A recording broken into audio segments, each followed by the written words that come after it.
तो अपने जो अगले लोक देवता है उनका नाम है क्या, तल्लीनाथ जी।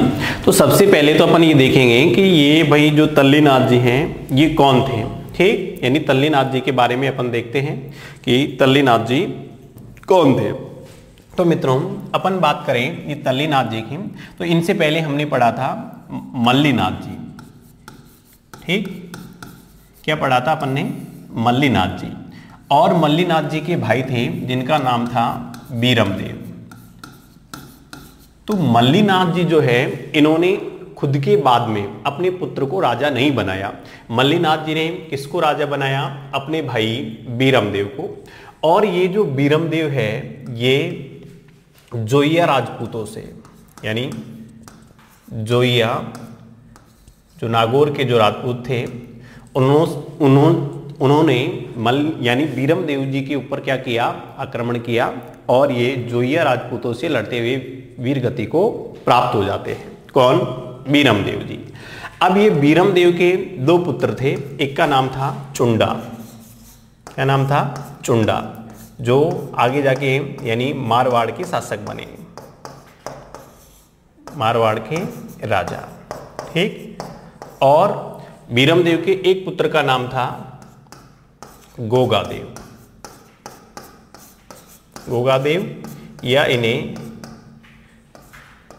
गंगदेव भी कहा जाता है, ठीक। तो ये बीरमदेव के पुत्र थे, कौन, गोगादेव या गांगदेव, ठीक। अब ये जो गांगदेव हैं ये सबसे पहले तो गांगदेव ने क्या किया कि ये जो जोइया राजपूत है जिन्होंने इनके पिता की यानी बीरमदेव की क्या की थी, हत्या की थी, उनसे बदला लेते हैं। और बदला लेने के बाद ये गोगादेव जो हैं वो अपने एक गुरु बनाते हैं और इनके गुरु का नाम था जालंधर नाथ जी। किनको गुरु बनाते हैं, अपना जालंधर नाथ जी। और इन्होंने जैसे ही जालंधर नाथ जी को अपना गुरु बनाया, ये जालंधर नाथ जी से प्रभावित होते हैं इनके वचनों से, और ये हमेशा हमेशा के लिए बताओ क्या ग्रहण कर लेते हैं, संन्यास ग्रहण कर लेते हैं। कौन, गोगादेव। अब जैसे ये नाथ संप्रदाय ग्रहण करेंगे तो यानी इनका नाम भी परिवर्तन होगा। तो इनका वास्तविक नाम तो था गोगादेव या गांगदेव, लेकिन जैसे इन्होंने यानी जालंधर नाथ जी की शरण में नाथ संप्रदाय ग्रहण किया तो बताओ इनका ही नाम क्या हो गया, तल्लीनाथ जी। तो तल्लीनाथ जी का वास्तविक नाम क्या है, गोगादेव या गांगदेव। क्लियर हो गई बात यहां तक।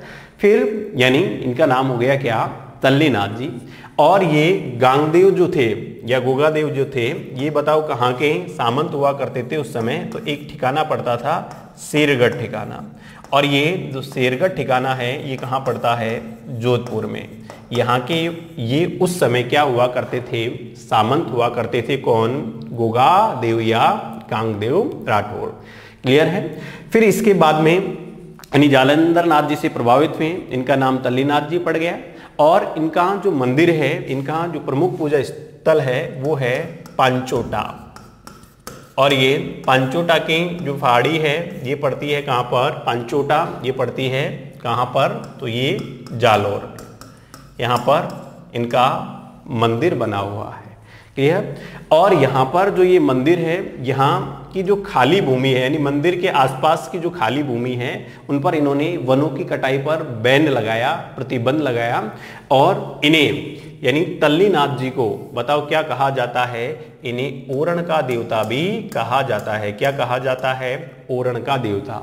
अभी ओरण का मतलब क्या होता है, यानी मंदिर के आसपास जो खाली भूमि होती है जहाँ पर पशु वगैरह चराए जाते हैं, उनके लिए चारा उगाया जाता है, उस भूमि को क्या कहा जाता है, ओरण। तो तल्लीनाथ जी को क्या कहा जाता है, ओरण के देवता भी कहा जाता है। क्लियर है। तो अब देखते हैं अपन तल्लीनाथ जी के बारे में। यानी तल्लीनाथ जी की हम बात करें तो शेरगढ़ ठिकाना, और शेरगढ़ ठिकाना कहाँ है, जोधपुर। यहाँ के सामंत हुआ करते थे। इनका वास्तविक नाम क्या है, गांगदेव या गोगादेव।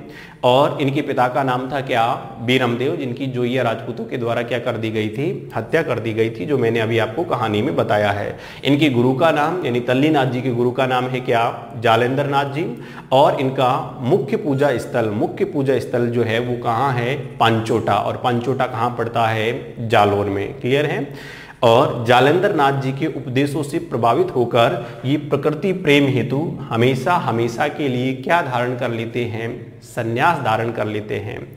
ठीक, और इन्हें ओरण का देवता भी कहा जाता है। और मैंने अभी आपको बताया ओरण के बारे में कि ओरण का मतलब क्या होता है, जो मंदिर के आसपास जो खाली भूमि होती है जहां पशु चराए जाते हैं उस भूमि को क्या कहा जाता है, ओरण। तो ओरण के लोक देवता के रूप में किन्हें जाना जाता है, तल्ली नाथ जी को। क्लियर है? तो आशा और उम्मीद करता हूं कि ये तल्ली नाथ जी आपको अच्छे से समझ में आए होंगे। तल्ली नाथ जी के बारे में जो विस्तृत जानकारियां थी वो मैंने आप सभी को बताई। धन्यवाद।